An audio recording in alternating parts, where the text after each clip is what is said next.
पिछले एपिसोड में हमने देखा था कि थीफ सेंड को बचाने का जो मिशन चेनमिंग ने पूरा किया था, उसके बदले उसको एक नया रिवॉर्ड मिलता है। रिवॉर्ड के हिसाब से अब वो खुद को इनविजिबल बना सकता है और जब भी उसके अंदर ठरकियों वाली फीलिंग आएगी तो वो अपने इनविजिबल से विजिबल हो जाएगा। यही उसकी सबसे बड़ी कमजोरी रहेगी। तभी उसके घर के बाहर वहां पर एक जनरल आ चुका था जो तियान हाउ का दोस्त होता है। तियान हाउ को मारकर और चेनमिंग ने उसके घर पे जो कब्जा किया था, इसी का बदला लेने के लिए वो चेनमिंग से यहाँ पर आया हुआ था। उसी के साथ साथ सीतू का बाप भी वहां पर पहुंच जाता है, जिसके बेटे को चेनमिंग ने बहुत बुरी तरीके से मारा था। वो दोनों यहाँ पर चेनमिंग को मारने के लिए ही आए हुए थे, इसलिए चेनमिंग अपनी पावर का इस्तेमाल करते हुए दोनों को उड़ाकर दूर फेंक देता है। जिसके बाद यहाँ से ये एपिसोड शुरू होता है। तो इस एपिसोड की शुरुआत में हम ग्रेट यान एम्पायर के एक चांसलर को देखते हैं जिसका नाम क्यों हाई था। उसको देखकर वो जो जनरल होता है वो कह रहा था कि चीफ चांसलर क्यों हाई, देखिए ना, ये चेनमिंग अच्छा इंसान नहीं है। मैं तियान हाउ का बदला लेने के लिए यहाँ पर आया था, लेकिन उसने मुझे कुत्तों की तरह मारा। ये मुझे बहुत मार रहा था।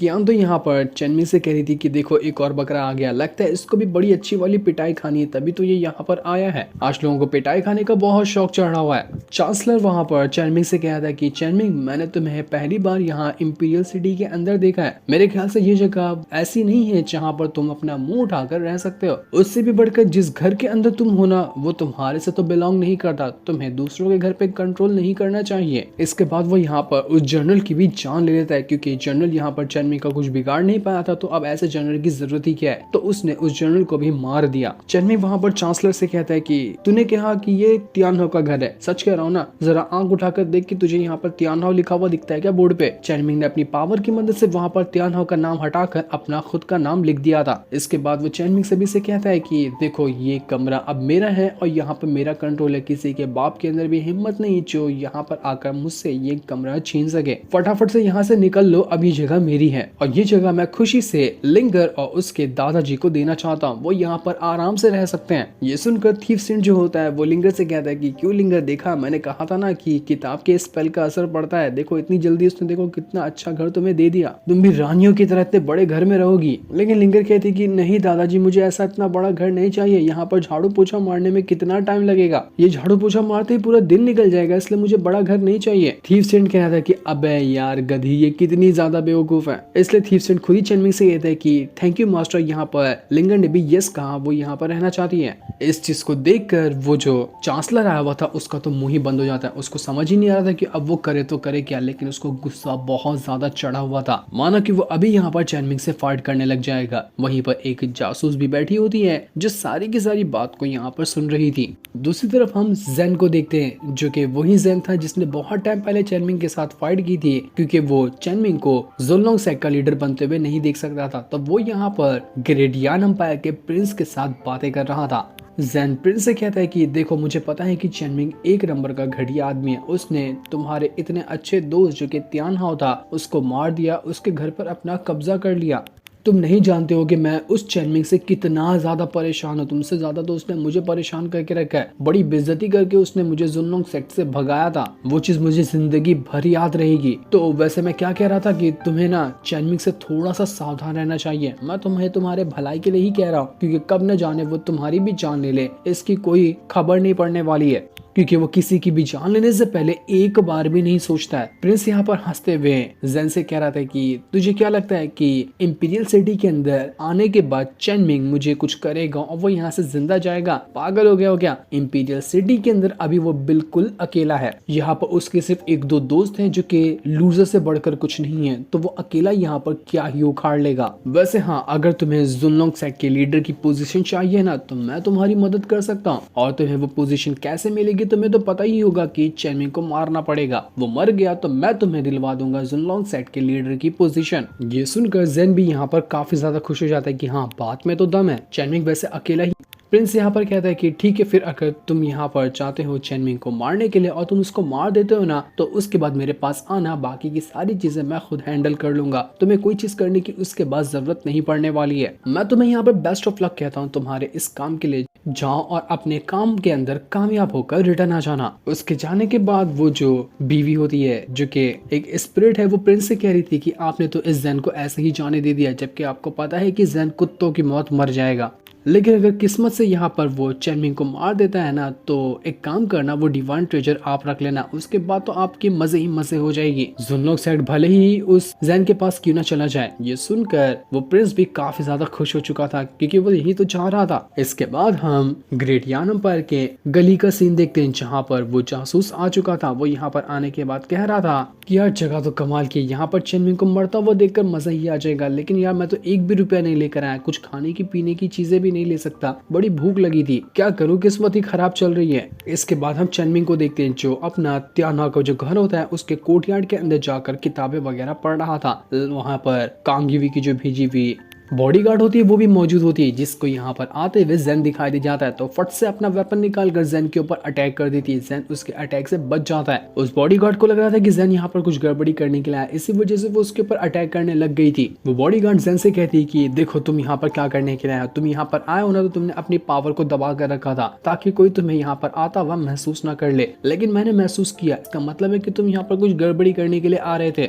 जेन यहाँ पर उस बॉडीगार्ड से कहता है कि तुम्हें यहाँ पर कांग युई ने भेजा है क्या, आखिर तुम चेनमिंग को प्रोटेक्ट क्यों कर रही हो। जिस पर वो बॉडीगार्ड कहती है कि हाँ मुझे कांग युई ने भेजा है, उनके कहने पे ही मैं चेनमिंग को प्रोटेक्ट करने के लिए आई हूँ। तभी वहाँ पर एक तालिस्मान उड़ते हुए आता है, जिसको शियामी जो थी उनकी बॉडीगार्ड ने भेजा हुआ था। शियामी के भी बॉडीगार्ड यहाँ पर पहुंच चुके थे, जो खुद भी चेनमिंग को प्रोटेक्ट करने के लिए आए हुए थे। 3-4 लड़कियां यहाँ पर आ चुकी थी, जो सभी जेन से फाइट करके अब चेनमिंग को प्रोटेक्ट करने की कोशिश करेगी। लेकिन ये क्या, यहाँ पर तो उनके ही बीच में बहस हो जाती है। शियामी की जो बॉडीगार्ड थी वो कांग युई की बॉडीगार्ड से कहती कि तू अपना रास्ता खाली कर, हम लोग यहाँ पर काफी है चेनमिंग को बचाने के लिए। वैसे ही कांग युई की बॉडीगार्ड शियामी की बॉडीगार्ड से कहती कि तुम लोग यहाँ से निकलो, मैं भी अकेली काफी हूँ चेनमिंग को प्रोटेक्ट करने के लिए।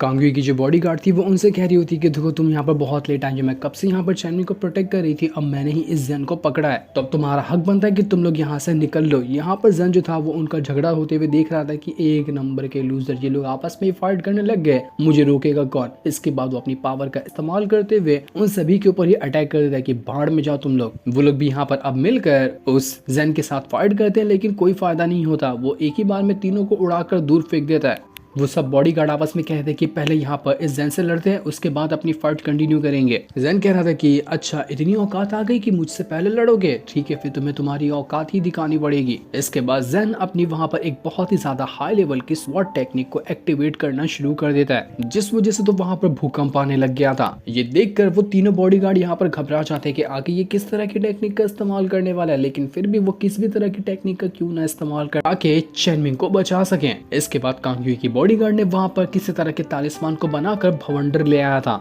एक तरफ वो भवंडर तो दूसरी तरफ वो जो जेन का अटैक था वो यहाँ पर रेडी होता है एक दूसरे के साथ भिड़ने के लिए। वो सभी फाइट कर रहे थे, तो चेनमिंग आराम से किताबें पढ़ रहा था। उसको फाइट की आवाज आ जाती है, तो वो कह रहा था कि अब मैं यहाँ कोई ढंग से 5 मिनट किताब पढ़ने भी नहीं देता, अब यहाँ पर कौन सा झगड़ा हो गया जो मुझे देखने के लिए जाना पड़ेगा। तो वहीं जेन के अटैक से शियामी की बॉडीगार्ड की तो हालत खराब हो जाती है। कांग युई की बॉडीगार्ड थोड़ी देर के लिए वहां पर टिकी थी, क्योंकि उसने अपना भवंडर जो बनाया था तालिस्मान की वजह से, लेकिन कोई फायदा नहीं होता। थोड़ी देर टिकने के बाद वो भी वहां से उड़कर बहुत दूर जाकर फेंका जाती है। तीनों के तीनों बॉडीगार्ड अपनी हालत खराब कर चुके थे, ऐसा लग रहा था कि उनके अंदर हिम्मत ही नहीं है अब खड़े होने की, लेकिन फिर भी वो इतनी जल्दी हार मानने वाले तो नहीं थे। वो लोग कहते कि आज हमारी यहाँ पर जान क्यों ना चली जाए, लेकिन हम यहाँ पर हार नहीं मानेंगे। हमें जो जिम्मेदारी दी गई है, हम अपनी जिम्मेदारी को अपनी जान पर खेलकर भी पूरा करते हैं। तो जेन बेटा आजा, हम तुझसे फिर से फाइट करेंगे और तुझे तेरी औकात दिखाएंगे। जेन भी थोड़ा घबरा चुका था कि अरे ये तीनों पागल है क्या, तीनों तो लड़कियां हैं, लेकिन हिम्मत तो लड़कों से भी ज्यादा इनके अंदर। मैं तो इनको लूजर समझ रहा था और यूजलेस समझ रहा था, लेकिन नहीं, इनके अंदर हिम्मत काफी ज्यादा है। तो फिर ठीक है, मैं भी रेडी हूँ इनके साथ फाइट करने के लिए, चाहे कितना भी स्ट्रॉन्ग अटैक क्यों ना कर ले ये। लेकिन एक बात नहीं समझ में आ रही कि ये कांग युई और शियामी के जो बॉडीगार्ड थे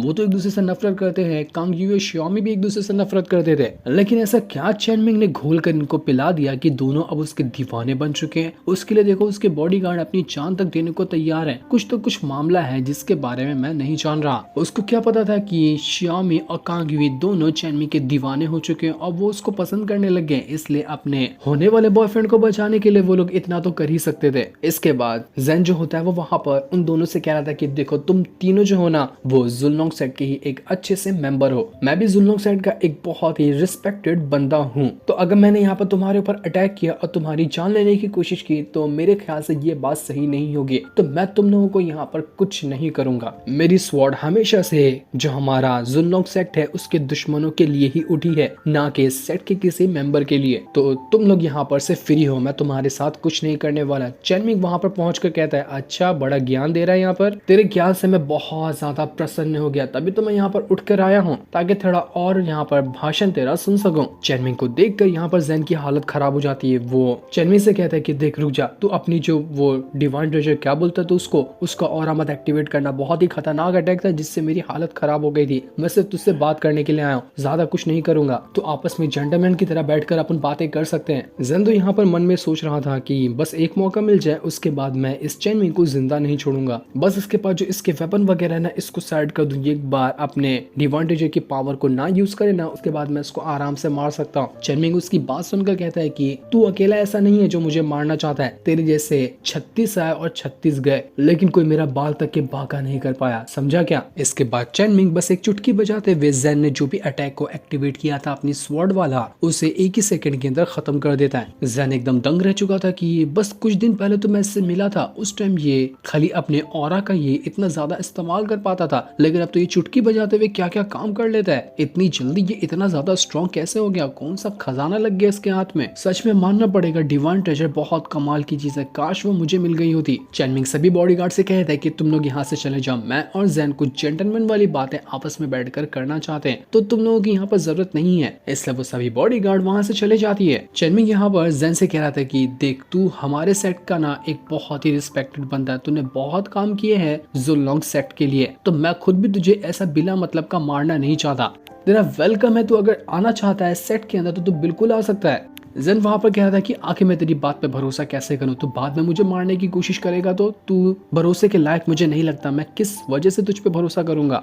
चैनमिंग कहता मैं बोल भी कहा रहा हूँ कि तू मुझ पे भरोसा कर, तुझे भरोसा है ना ये जुनलोंग सेट के ऊपर, तू सेट के ऊपर ही भरोसा कर, वहां जा डिसाइपल को ट्रेनिंग दे या देखो जो सही लगता है सेट के लिए तो वो काम कर। मैं तुझे अपना वादा देता हूँ कि अगर मैंने कभी भी तेरे साथ कुछ गलत किया तो उस टाइम तो मुझे देख सकता है, मैं कुछ नहीं करूंगा उस टाइम तुझे, अगर तू मेरे साथ सही रहता है ना तो तू मेरी भी वफादारी को तू देखेगा, क्योंकि जो मेरे साथ इज्जत से रहता है मैं उसको इज्जत देता हूँ और जो इज्जत से नहीं रहता है वो अपना हिसाब लगा लेता है। तो अब तेरे ऊपर है, तू यहाँ पर मेरा दुश्मन बनकर अपनी किसी न किसी दिन जान गंवाना चाहता है तो गंवा ले, या फिर दोस्त बनकर दोस्ती के साथ सेक्ट में वापस आना चाहता है तो तेरा वेलकम है। ये सुनकर जेन सोच में पड़ जाता है और थोड़ी देर सोचने के बाद वो चैनमिंग से कह देता है कि ठीक है मैं चाहूंगा और सेक्ट में जितने भी डिसाइपल और सिपाही वगैरह उनको ट्रेनिंग दूंगा, लेकिन तेरे कहने पे नहीं, वो मेरा सेक्ट था जिसे मैंने बड़ी मुश्किल से प्रोटेक्ट करने की कोशिश की थी, तो इसलिए मैं ये काम सेक्ट के लिए कर रहा हूँ। ऐसा लग रहा था कि धीरे धीरे करते हुए जेन भी अब यहाँ पर चैनमिंग का एक दोस्त ही बन जाएगा।